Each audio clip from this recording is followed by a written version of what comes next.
이번 주 분양시장에선 올 들어 가장 많은 분양 물량이 쏟아집니다. 전국 13개 사업장에서 16,000여 가구가 모델하우스를 열고 분양 일정에 들어가는데요.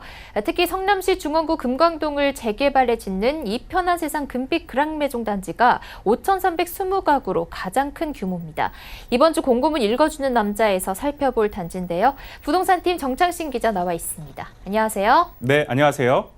오늘 공고문 읽어주는 남자는 대림산업이 성남시 중원구에 짓는 이편한 세상 금빛 그랑매종 단지입니다. 자, 지금 단지 조감도가 모니터에 띄어져 있는데요. 얼핏 봐도 규모가 상당하죠. 좀 구체적으로 살펴보면 이 단지는 지하 7층부터 29층 36개 동으로 이루어져 있고요. 전용 면적 기준으로 봤을 때 51에서 84제곱미터 5,320가구로 이루어져 있습니다. 이 중에 2,320가구가 일반 분양됩니다. 네, 단지 규모가 큰 만큼 수요자들 관심이 많을 것 같은데요. 이번 주 이 지역에서 분양단지가 또 있다고 들었는데 혹시 일정이 겹치지는 않습니까? 네. 일단 입주자 모집 공고문 바로 살펴보면요. 지금 띄어져 있는 부분이 이 그랑매종 입주자 모집 공고문의 가장 처음에 나오는 유의사항입니다. 이게 뭐냐면 그랑매종 단지와 신흥역 하늘채 랜더스원 단지라고 있는데 이 단지의 당첨자 발표일이 동일하다. 그래서 중복 청약을 할 경우에는 부적격 처리되니까 유의하셔라라는 내용입니다. 자, 이게 무슨 말이냐면 이 두 개 단지의 당첨자 발표일은 5월 30일로 동일하거든요. 그런데 정부가 2016년 11월 3일에 이 청약 시장이 과열 양상을 보이자 이를 조금 규제하기 위해서 당첨자 발표일이 동일한 단지, 서로 다른 단지에 중복 청약을 못하게 막아놨습니다. 만약에 이를 어기면 1년간 재당첨 금지가 되는데요. 그런데 성남시 중원구에 마침 두 개 단지가 동일한 날짜에 당첨자 발표에 걸립니다.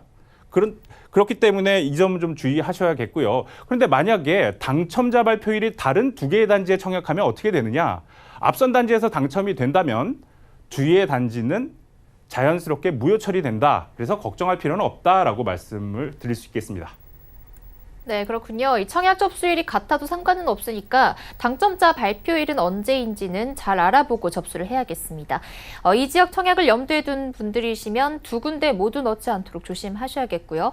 공고문 계속 살펴보겠습니다. 네, 아까 조감도 보여드렸는데요. 단지 수가 5,000세대가 넘다 보니까 좀 크죠. 그런데 이 단지는 1블럭부터 5블럭까지 이루어져 있고 여기에 임대주택이 한 900세대가 들어가는데 이 임대주택도 한 개의 블럭으로 따로 모아놨습니다. 그래서 총 6개의 블럭으로 이루어져 있는데 이 단지의 1블럭 같은 경우가 지하철역에서 좀 가까운 블럭이거든요. 그래서 나는 이 1블럭에 좀 청약을 하고 싶다 하시는 분들이 계실 텐데 공고문 보시면 주택형으로만 구분을 해서 접수를 받는다라고 돼 있습니다. 그러니까 블럭별로 청약을 할 수는 없고 주택형, 그러니까 뭐 전용 면적 51A형 또는 84A형으로만 구분을 해서 청약 접수를 할 수 있고요. 동호 배정은 무작위로 추첨된다라고 명시가 돼 있으니까 이 점 좀 알아두셔야겠습니다. 자, 다음 보시면 공급 금액인데요. 자, 1블럭의 경우인데 전용 면적 59A형 같은 경우에 공급 금액이 4억 3,200만 원입니다. 분양가가 이렇다는 얘기고요. 가장 비싼 게 84제곱미터인데 7억 2천만 원으로 책정이 되어 있습니다. 이 단지 계약금은 10%로 초기 부담을 조금 낮췄고요. 중도금 60에 잔금이 30%로 이루어져 있습니다. 자, 다음 보시면 자, 관계기관, 군부대나 항공청의 검토 결과에 따라 옥탑이나 기타 부위에 이 항공장애 등이 설치가 될 수 있다. 그래서 인근 세대에 눈부심이 발생할 수 있다라고 명시가 되어 있는데 자, 사례를 들어서 한번 사진으로 준비를 해봤는데 이게 바로 항공장애등입니다. 이 장애등은 아파트 꼭대기에만 설치되는 게 아니고 이렇게 아파트 중간에도 설치가 될 수 있거든요. 그럴 경우에 인근 세대에 이렇게 불빛이 간섭이 오죠. 그렇기 때문에 좀 불편할 수 있겠다라는 점 알아두셔야겠습니다.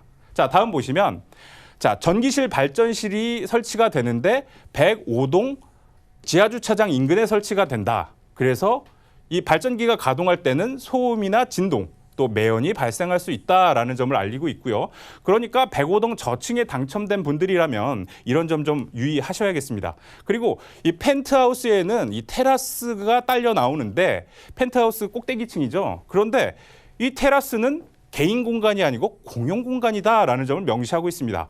그러니까 아파트를 관리할 때, 그러니까 아파트 외벽을 도색하거나 뭐 물청소를 할 때 이 꼭대기층의 테라스로 작업자들이 나갈 때는 이 펜트하우스를 경유해서 진입할 수 있다라는 점을 명시하고 있으니까 자, 펜트하우스에 당첨된 분들은 명심하셔야겠습니다. 자, 다음 보시면 자, 202동 1, 2호 라인에 근처에 공원, 종교부지, 이 주차장 부지가 계획이 돼 있어서 202동 저층에 당첨된 분들이라면 사생활 침해나 소음이 발생할 수 있다라는 점을 명시하고 있는데요. 자, 이 단지 배치도를 좀 준비해 봤는데 자, 요 아랫부분이죠. 지금 여기가 202동입니다. 그리고 요 끝에 있는 게 1, 2호 라인인데 요 바로 앞에 주차장 또 종교시설 공원이 계획이 돼 있으니까 저층 사는 분들은 사람들이 이 시설을 이용하는 사람들 때문에 사생활 침해를 좀 받을 수 있다라는 점 이해하셔야겠습니다. 네, 그리고 이 성남시 재개발 지역들 보면요, 언덕으로 이루어진 곳들이 많습니다. 그래서 아파트를 지을 때도 그 경사로를 따라서 단지가 배치가 되던데요. 특히 그랑매종 단지처럼 규모가 큰 단지는 앞단지와 뒷단지 간의 높이 차가 아주 크지 않을까 싶은데요. 혹시 불편함은 없습니까? 네, 자, 공고문 계속 이어서 좀 살펴보면요. 이런 문구가 있습니다. 301동 7호 라인, 303동 5호 라인 인근에 5개의 계단 및 엘리베이터가 계획이 돼 있다. 그래서 사생활 침해 및 소음이 발생할 수 있다라는 점인데요. 자, 이게 무슨 말이냐면 자, 그림으로 좀 준비를 했는데 자, 이게 잘 보이실지 모르겠지만 아까 앵커께서 말씀하셨듯이 이 단지는 워낙 대단지인데다가 언덕에다 아파트가 지어지다 보니까 앞에서부터 뒷동으로 갈수록 이렇게 산을 좀 언덕을 올라가야 되는 불편함이 있습니다. 그래서 그런 부분을 좀 없애기 위해서 이 옥 외에 공용으로 이용할 수 있는 엘리베이터를 설치를 했고요, 곳곳에. 그렇다 보니까 이 엘리베이터가 설치되는 근처에 있는 동에서는 특히 저층일수록 이렇게 사생활 침해를 좀 받을 수 있다라는 얘기입니다. 반대로 생각하면 공용 엘리베이터 근처에 당첨된 분들은 좀 불편할 수 있겠지만 이 단지 입주민 전체적으로 봤을 때는 언덕을 걸어서 올라가지 않아도 되니까 좀 편리하다라는 부분이고요.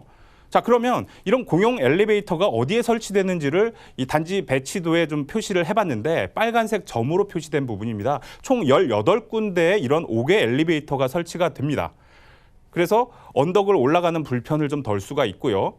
대신에 이 5개 엘리베이터는 공용으로 이용되다 보니까 공용 관리비가 좀 올라갈 수 있다. 이 점 명심하셔야겠습니다. 지금까지 입주자 모집 공고문 읽어주는 남자였습니다. 네, 오늘 공익남은 정창신 기자와 이편한 세상 금빛 그랑매종에 대해서 알아봤습니다. 감사합니다. 네.